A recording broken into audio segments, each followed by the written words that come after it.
Emotional tyranny versus supple boundaries.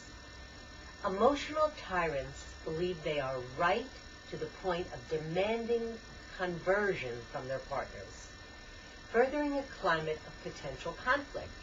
They refuse to meet someone halfway. Never. Absolutely not. And because that's the way it is, are some key phrases the tyrant will use to impose their will on another person. The choice of emotional tyranny is one of blind action. Instead of listening, the tyrant lectures, nags, screams, and preaches. He will also enforce his position by punishing the unwavering partner through lack of cooperation or a refusal to hear a different point of view.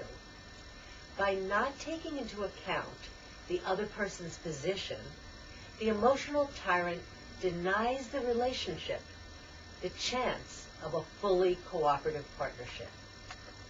The tyrant, usually without conscious awareness, hopes that an onslaught of words and a refusal to bend will eventually wear the partner down. The folly of this hope lies in the tyrant's secret dream of the day their partner will approach them saying, "Now I get it. Thank you so much for teaching me what is, of course, without a doubt, the right thing to do. What could I have been thinking?" This unlikely scenario is most likely the opposite of what actually results from emotional tyranny, which is distance, anger, and the breakdown of communication. What is the other choice to be made when one person's right is the loved one's wrong? Is there reconciliation without complete agreement? Yes, because our ability to step back and implement elastic, benign boundaries during a dispute gives us the necessary distance to cut short our urge to become tyrannical.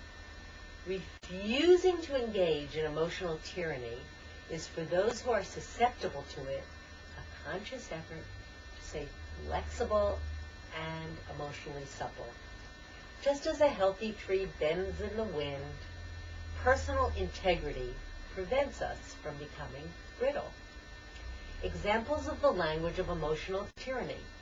Enough! How many times do I have to tell you that? You always promise, but you never do it. A bridezilla is a good example of being overwhelmed by your own emotions and insensitive to others, i.e., an emotional tyrant. Some examples of the language of supple boundaries. I prefer not to talk about this right now. Can we make a date to talk about this when we're less heated? Or, is there a comfortable way to talk about this where we can both feel comfortable? A bride who can take into account the needs of others at the wedding, not merely her own, has supple boundaries.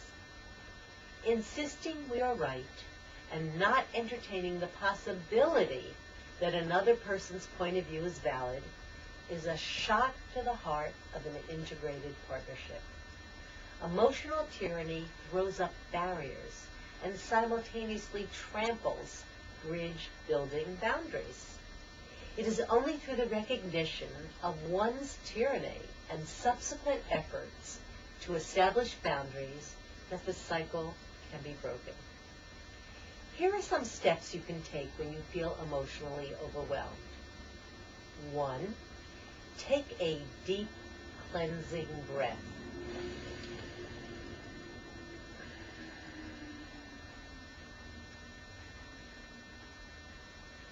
Or 2, or 3. 2, quietly think about what your need is, but don't say it out loud. 3, ask the other person first, what's on your mind at this moment? 4, reflect back what the other person said. Now I understand you feel X, Y, Z. 5, build a bridge from what the other person said to what your need is. You need XYZ. I was thinking QXR. Now I understand the possibility that L may satisfy us both.